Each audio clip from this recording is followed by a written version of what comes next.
ವರಮಹಾಲಕ್ಷ್ಮಿ ಹಿಂದಿನ ಕತೆ ನನಗಂತೂ ನಿಜ ಗೊತ್ತಿಲ್ಲ, ತಮಗೆ ಗೊತ್ತಾ? ಗೊತ್ತು. ನಮ್ಮ ಅರ್ಚಕರಾದ ನಾರಾಯಣ ಮೂರ್ತಿ ಅಂತಿದ್ದಾರೆ, ಅವರು ನನಗೆ ಹೇಳಿರೋದು ನಾನು ನಿಮಗೆ ತಿಳಿಸ್ತೀನಿ. ಯಾಕಂದರೆ ನನಗೂ ಡೀಟೇಲ್ಡಾಗಿ ಏನು ಗೊತ್ತಿಲ್ಲ, ಅವರು ನನಗೆ ಹೇಳಿದರು, ಅದನ್ನು ನಾನು ಹೇಳೋಕ್ಕೆ ಇಷ್ಟಪಡ್ತೀನಿ. ಚಾರುಮತಿ ಅಂತ ಒಬ್ಬರು ಪತಿವ್ರತೆ ಇರ್ತಾರಂತೆ. ಅವರು ತುಂಬ ಭಕ್ತರಂತೆ, ಲಕ್ಷ್ಮಿಗೆ, ವರಮಹಾಲಕ್ಷ್ಮಿಗೆ ತುಂಬ ಭಕ್ತರಂತೆ, ತುಂಬ ಪೂಜೆ ಮಾಡ್ತಿರ್ತಾರಂತೆ.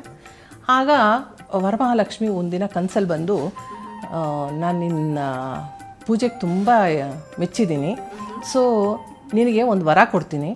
ಶ್ರಾವಣ ಮಾಸದಲ್ಲಿ ಹುಣ್ಣಿಮೆ ಬರುತ್ತಲ್ಲ, ಹುಣ್ಣಿಮೆ ಹಿಂದಿನ ಶುಕ್ರವಾರ ಅಂದರೆ ಶ್ರಾವಣದ 2ನೇ ಶುಕ್ರವಾರ ವರಮಹಾಲಕ್ಷ್ಮಿ ವ್ರತ ಅಂತ ಯಾರು ಆಚರಿಸ್ತಾರೋ ಅವರಿಗೆ ನಾನು ಎಲ್ಲ ಸಕಲ ಸೌಭಾಗ್ಯ ಸಮೃದ್ಧಿಯೊಂದಿಗೆ ನಾನು ಆಶೀರ್ವದಿಸ್ತೀನಿ. ಸೊ ನೀನು ಶುರು ಮಾಡು, ಕಲಿಯುಗದಲ್ಲಿ ಅದು ಬೆಳೀತಾ ಬರುತ್ತೆ ಅಂತ ಹೇಳಿದ್ರಂತೆ. ಸೊ ಆಗ ಪತಿವ್ರತೆ ಚಾರುಮತಿ ಅವರು ಏನಿದ್ದಾರೆ, ಅವರು ಶುರು ಮಾಡಿದ್ರಂತೆ. ಶುರು ಮಾಡಿದಾಗ ಅದು ಆ ತಾಯಿ ಶುರು ಮಾಡಿದ್ದು ನಾವೆಲ್ಲ ಮಾಡ್ತಾ ಬಂದಿದ್ದೀರಿ. Do subscribe. V6 Digital.